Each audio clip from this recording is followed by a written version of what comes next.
Hello, and welcome to Chabot News for October 7th, 2020. My name is Terrence Smith, and today's news will be following the updates on the president and his battle with COVID-19. In sports, Eric will cover the Lakers just being one game away from the NBA championship. All that and more on Chabot News.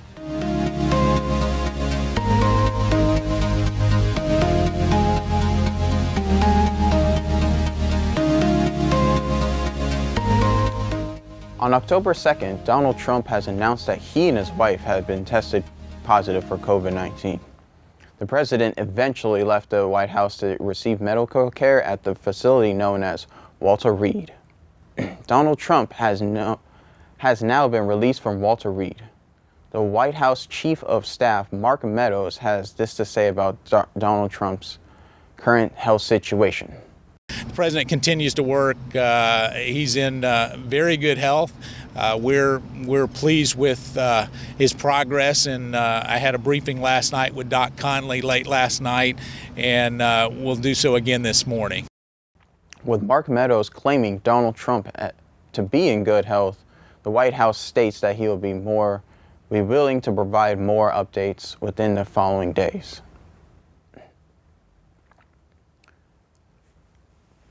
Democratic nominee Joe Biden has come out and said if Donald Trump is still positive for COVID-19 come the date of their next debate, he refused to participate in the debate.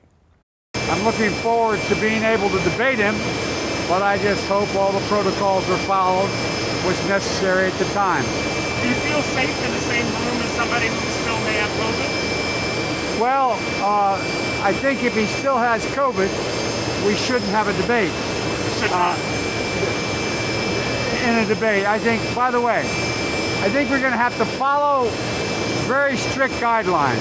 Too many people have been infected, and it's a very serious problem. And so I'll be guided by the guidelines of the Cleveland Clinic and what the docs say is the right thing to do, if and when he shows up for debate.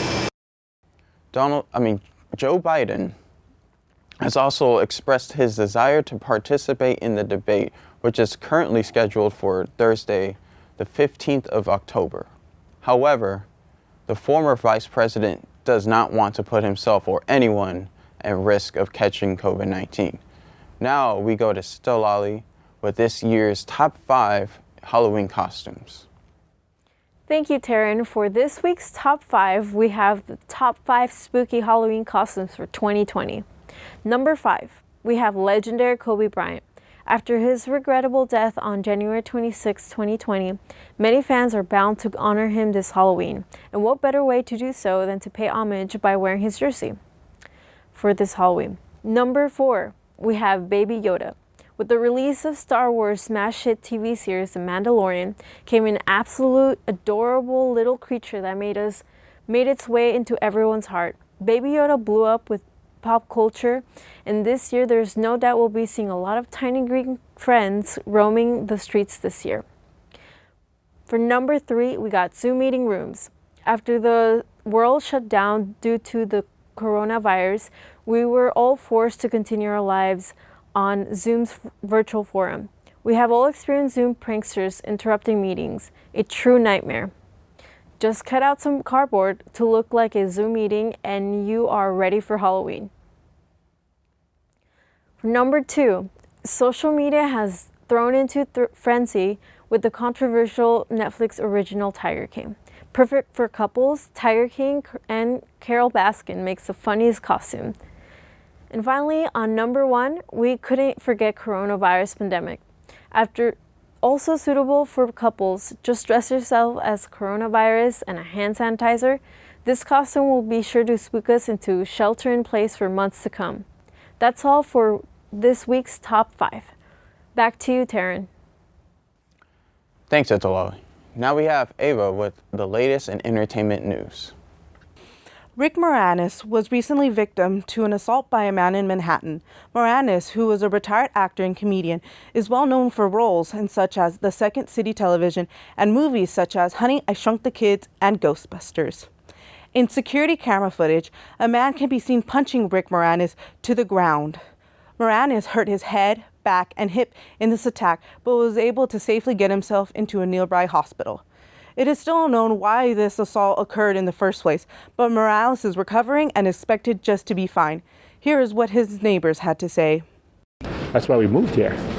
Be safe and everything is good, but I guess it's the trying times. People do strange things and they're not always nice. You'll be looking over your shoulder a lot more often. Back in April of this year, several reports had surfaced that Gigi Hadid was pregnant. Now, just recently, it has been confirmed that Gigi Hadid and Zayn Malik are officially parents. Hadid gave birth to her baby daughter on September 24th. Zayn Malik took to Instagram to say, "Our baby girl is here, healthy and beautiful. Thankful for the life we will have together." The couple have been together on and off since 2015, and this will be the first child for the both of them. Here's to wishing for the beautiful life for Gigi, Zayn, and their daughter. That's all for entertainment news. Back to you, Taryn. A San Francisco man is facing multiple charges for the brutal assault of two Asian American women in their 70s. Officers arrested 34-year-old Michael Turner last week after a 78-year-old woman was assaulted on the morning of September 15th. The 78-year-old woman was walking on Turk Street around 7:30 a.m. when police said she was struck in the head, caused to lose her consciousness and fall. Following Turner's arrest, investigators determined that he's also linked to another assault on 71-year-old woman on September 22nd. Turner is being held without bail according to the jail records. On his next court appearance is expected tomorrow. On Monday, the Alameda County District Attorney announced that she will be reopening the case of the BART shooting that left an unarmed black man dead. On New Year's Day on 2011, Oscar Grant was fatally shot in Fruitvale Station by the BART officer named of Johannes Maziru. Maziru claimed that he mistakenly grabbed his gun instead of his taser. In a statement, Alameda County District Attorney Nancy O'Malley said, "We are opening our investigation. We have assigned a team of lawyers to look back into the circumstances what caused the death of Oscar Grant." And now, Eric, bring us the latest in sports. Thanks, Taryn. This week, professional golfer John Daly is so good he doesn't even need shoes to hit a hole-in-one.